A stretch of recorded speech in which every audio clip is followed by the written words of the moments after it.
जय हिंद दोस्तों। हम लोग इतिहास के कुछ टॉपिक को अध्ययन करेंगे। तो पहले जानते हैं वेद कितने प्रकार के होते हैं। वेद चार प्रकार के होते हैं। चार प्रकार के होते हैं। वेदांग की संख्या 6 है, पुराणों की संख्या 18 है, उपनिषदों की संख्या 108 है।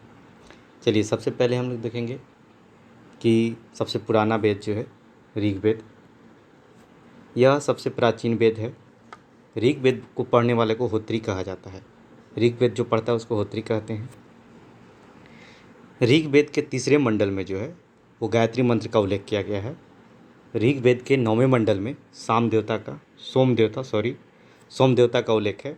इसमें इसके 10वें मंडल उसमें 4 वर्णों का उल्लेख है: ब्राह्मण, क्षत्रिय, वैश्य और शूद्र। इस वेद में इंद्र के लिए 250 बार एवं अग्नि के लिए 200 ऋचाओं की रचना की गई है। गोत्र शब्द का सर्वप्रथम उल्लेख ऋग्वेद में किया गया है। गाय को ऋग्वेद में अगण्य बोला गया है। अब हम देखेंगे दूसरा यजुर्वेद। यजुर्वेद को पढ़ने वाले को अर्धायु कहते हैं। इसमें नियमों और विधि विधानों का संकलन मिलता है। इस वेद में बलिदान का भी उल्लेख मिलता है। गद्य एवं पद्य दोनों की चर्चा यजुर्वेद में किया गया है। सामवेद को पढ़ने वाले को उदात्री कहा जाता है और भारतीय संगीत का जनक भी सामवेद को कहा जाता है। ठीक है। अर्थव्य वेद सबसे बाद का वेद है, नया का वेद भी है। तो इस वेद में सर्वप्रथम औषधि का उल्लेख मिलता है। इसमें सभा एवं प्रजापति की पुत्रियां कहा गया है। सभा एवं समिति को प्रजापति की पुत्रियां कहा गया है। अब हम कुछ और बातों को जानेंगे जिससे कि लगातार ही क्वेश्चन आते रहते हैं, उसके बारे में जानेंगे। जैसे कि बौद्ध धर्म और जैन धर्म, इस दो धर्म से क्वेश्चन लगातार आता है। तो सबसे पहले जानेंगे बौद्ध धर्म के बारे में। बौद्ध धर्म के संस्थापक थे गौतम बुद्ध थे।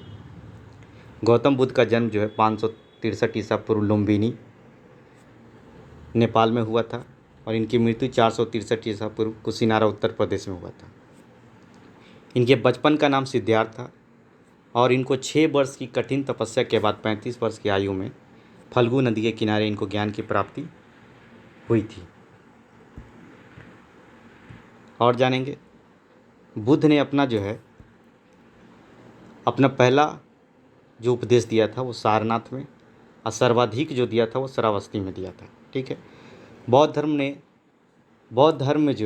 आत्मा की परिकल्पना नहीं है, लेकिन पुनर्जन्म के बारे में बताया गया है। बौद्ध संघ में सम्मिलित होने की न्यूनतम आयु वो 15 वर्ष की थी।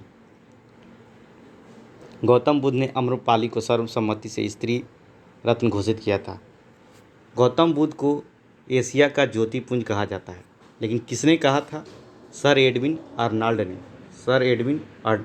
ने।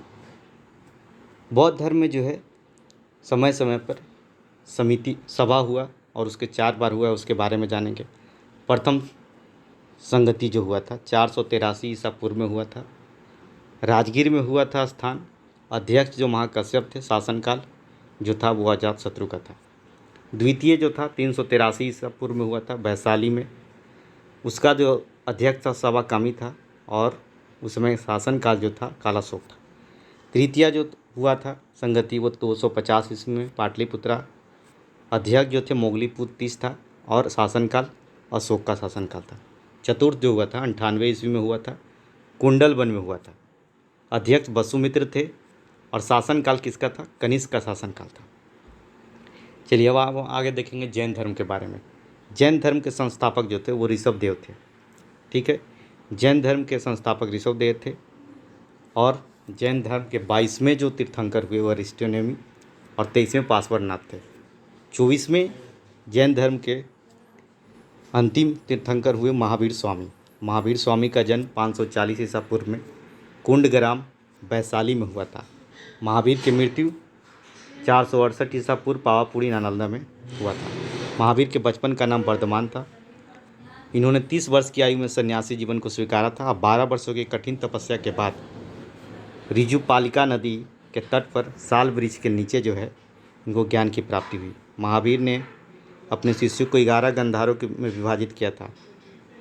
पूर्ण जन्म एवं कर्मवाद में विश्वास रखते थे। स्वायत्तवाद और अनेकांतवाद संबंधित है जो जैन धर्म से है। जैन में जो प्रथम भिक्षुणी थी वो चंपा थी। महावीर के प्रथम अनुयायी जो थे उनके दामाद जामिल थे। जैन धर्म में जो है वो 2 संगति हुआ। फर्स्ट जो हुआ 300 ईसा पूर्व में पाटलिपुत्र स्थान और अध्यक्ष थे अस्तुलभद्र। द्वितीय जो हुआ 512 ईस्वी में वल्लभी स्थान पे और वो क्षमा श्रवण उसके अध्यक्ष थे। और भी कुछ बातें जानेंगे जिसके बारे में पूर्व काल के बारे में थोड़ी सी जानकारी लेना चाहेंगे। भारत में मानव का सर्वप्रथम जो साक्ष्य प्राप्त हुआ है वो नर्मदा घाटी से हुआ है। सर्वप्रथम प्राचीन स्थायी जीवन के प्रमाण जो है वो मेहरगढ़ से मिला है। एक ही कब्र से 3 मानव कंकाल का अवशेष जो मिला है वो दमदमा से हुआ है। गर्तवास के साक्ष्य प्राप्त हुए हैं वो बुर्जहोम से हुए। मानव के साथ कुत्तों को दफनाने का साक्ष्य जो प्राप्त हुआ है वो बुर्जहोम से हुआ है। जूता हुआ खेत का साक्ष्य जो मिला है वो कालीबंगा से। अग्निकांड का साक्ष्य प्राप्त हुआ है वो कालीबंगा एवं लोथल से हुआ है। युग्म समाधियाँ प्राप्त हुआ है कालीबंगा एवं लोथल से। नक्काशेदारी ईंटों का प्रयोग कालीबंगा से। नर्तकी की कांस्य मूर्ति का साक्ष्य प्राप्त हुआ है वो मोहनजोदड़ो से हुआ है। शवों को दफनाने का प्रचलन जो था वो हड़प्पा में था और शवों को जलाने की प्रचलन जो था वो मोहनजोदड़ो में थी। 3 मुख वाले देवता की मूर्ति प्राप्त हुई वो कहाँ मोहनजोदड़ो से। मिट्टी द्वारा निर्मित हल का साक्ष्य जो है बनावली से प्राप्त हुआ है। उन्नत जल प्रबंधन जो जल की अच्छी व्यवस्था जो था वो हमारा धौलावीरा से प्राप्त हुआ है।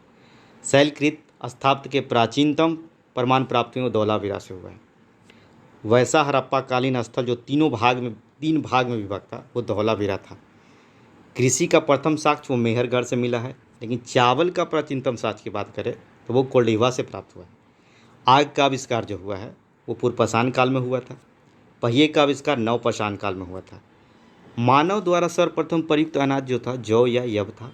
मानव द्वारा सर्वप्रथम प्रयोग में लाया गया धातु वो कौन था, वो तांबा था। राष्ट्रीय मानव संग्रहालय कहाँ है, वो भोपाल में है। सिंधु सभ्यता के प्रमुख बंदरगाह जो थे लोथल एवं सुतकोटा था। हड़प्पा एवं मोहनजोदड़ो की सभा की राजधानी कहा गया है वो पिगट को बोला गया है।